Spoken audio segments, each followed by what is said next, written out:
साहिब बंदगी। एक आदमी एक बाबा के पास जाता है और बाबा से कहता है कि बाबा मैं अपने जीवन में बड़ा परेशान हूँ, मेरे ऊपर भूत प्रेत का साया है, जो भी कमाता हूँ कुछ पैसे बचते नहीं है मेरे पास, सब खर्च हो जाते हैं, बहुत दुखी हूँ जीवन में। कुछ ऐसा मंत्र, कुछ ऐसा उपाय बताइए कि मैं जीवन में सुखी हो जाऊं बिना कुछ किए।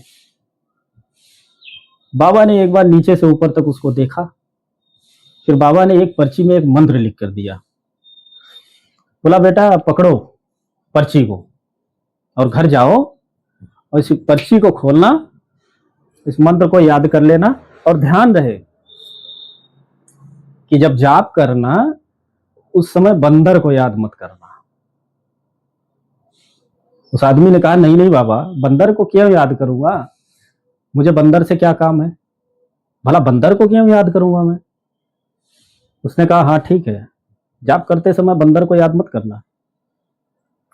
आदमी ने कहा ठीक।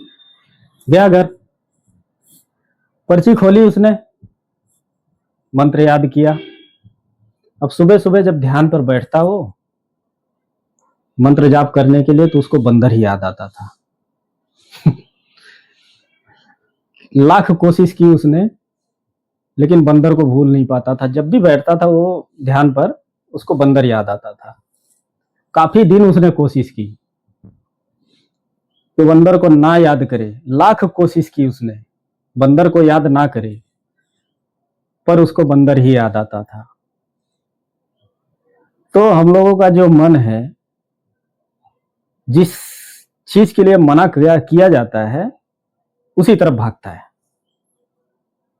कभी कभी हम लोग साहिब बंदगी वाले भाई ध्यान पर बैठते हैं या अन्य लोग बैठते हैं ध्यान पर, तो मन ऐसी ऐसी फाइलें खोलता है जो काम हम करते नहीं है उसकी भी फाइलें खोलता रहता है वो।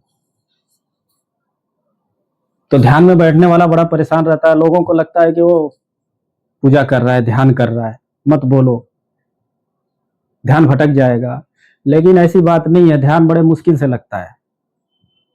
ध्यान में बैठने वाला इंसान न जाने कितनी फाइलें खोलता है बैठे बैठे, जो वो जागते जागते नहीं सोचता, नहीं करता, वो आंखें बंद करके करता है।